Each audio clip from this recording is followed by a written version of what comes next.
ముందుగా వేదికను అలంకరించే అతిరథ మహారథులందరికీ నమస్కారం. మన శివనాథ్ గారు ఒక సినిమాని ప్రేమించి సినిమాని నిర్మిస్తారు. ఆయన ఒక సినిమా స్టార్ట్ చేస్తే అది ఫినిష్ అయ్యి రిలీజ్ అయ్యేవారు కూడా మళ్ళీ ఇంకో సినిమా ముట్టుకోకుండా ఈ సినిమా మీదే సక్సెస్ ఎంతవరకు తీసుకురావాలి మనం అని ఆలోచించి రకరకాల ప్రయోగాలు చేసి ఈ సినిమాని విజయవంతంగా రిలీజ్ చేస్తారు. ఇక ముఖ్య విషయం ఏంటంటే ఈ సినిమాలో స్టార్స్తో పాటు డైరెక్టర్లు కూడా ఆర్టిస్ట్ని చేశారండి. మన ఎస్ రవికుమార్ గారు, సూర్యకిరణ్ గారు ఇలాంటి వాళ్ళందరినీ కూడా ఆర్టిస్టులు చేశారు. ఎందుకంటే ఒక మంచి పరిణామం. వాళ్ళకు కూడా ఫ్యాన్స్ ఉంటారు. ఒక ఇలాంటి సినిమా తీసి రవికుమార్ చౌదరి గారికి 3 మంది ఫ్యాన్స్ ఉన్నారు. అలాగే సూర్యకిరణ్ గారికి 3 మంది ఫ్యాన్స్ ఉన్నారు. వీళ్ళందరి ఫ్యాన్స్ కూడా ఆకట్టు కోసం ఈయన మన శివనాథ్ గారు చేసిన మంచి ప్రయత్నం ఇది. అదే క్యారెక్టర్కి వేరే ఆర్టిస్ట్ని పెడితే ఆర్టిస్ట్ 10 మంది ఫ్యాన్స్ ఉంటే వీళ్ళకి 1000 మంది ఫ్యాన్స్ ఉన్నారు.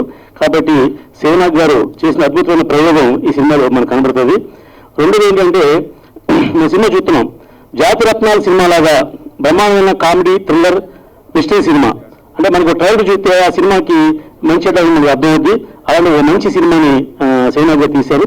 ఇది ఓ మంచి డేట్ చూసి రిలీజ్ చేస్తే డెఫినెట్గా విజయం సాధిస్తుంది. జనరల్గా అనుకుంటారు దాంట్లో సినిమా వాళ్ళ మీద సెటైర్లు వేస్తారంటారు, కానీ అది సెటైర్గా కాకుండా పాజిటివ్గా మాట్లాడదు. ఎందుకంటే ఆ నలుగురు అంటే ఎవరు అంటే అలా అరవింద్ గారు లేకపోతే సురేష్ బాబు గారు, ఈషన్ సునీల్ గారు చెప్పారు. వెంటనే కౌంటర్ డైలాగ్ మంచి డైలాగ్ చేశారు. వాళ్ళే లేకపోతే ఈ థియేటర్లు కూడా కళ్యాణ మండపాల్లో ఉంటారా అని. అది సినిమా వారికి ఉండవలసింది ఏంటంటే సినిమాని విమర్శించకూడదు, సినిమాని ప్రేమించాలి. అలాగా చాలా పాజిటివ్ యాటిట్యూడ్తో శివనాథ్ గారు ఓ మంచి మంచి డైలాగ్ వేశారు. అలాగే మన సినిమా చూస్తే ఆయన మంచి కలర్ఫుల్గా స్టార్స్ అందరూ ఉన్నారు. డెఫినెట్గా ఈ సినిమా ఆడుతుందని మనస్ఫూర్తిగా చెప్తున్నా. ఎందుకంటే ఎప్పుడు కూడా కష్టపడి తీసిన సినిమా ఏ ఫలితం కూడా డెఫినెట్గా పాజిటివ్గా వస్తుంది. ఈ సినిమా కూడా అలాగే పాజిటివ్ వస్తుంది. ముగ్గురు మంచి మంచి కమెడియన్స్ ముగ్గురును, అది ముగ్గురు మీద సినిమా. ఇంకా అందాల తారలు చాలా మంది ఉన్నారు సినిమాలో. ఇంకా గొప్ప దర్శకులు ఈ సినిమాలో యాక్ట్ చేశారు. అంటే అన్ని సమపాలతో కలిపి వడ్డించిన విస్తరలాగా ఈ సినిమా ఉంది. డెఫినెట్గా ప్రేక్షకులను ఆకట్టుకుంటుందని మనస్ఫూర్తిగా తెలియజేస్తూ శివనాథ్ గారికి ఈ సినిమాతో బ్రైట్ ఫ్యూచర్, అంటే అంతకుముందు కృష్ణగారితో సినిమాలు తీశారు, ఇప్పుడు నెక్స్ట్ లెవెల్ హీరోతో సినిమా తీయాలని మనస్ఫూర్తిగా నేను అనుకుంటున్నాను.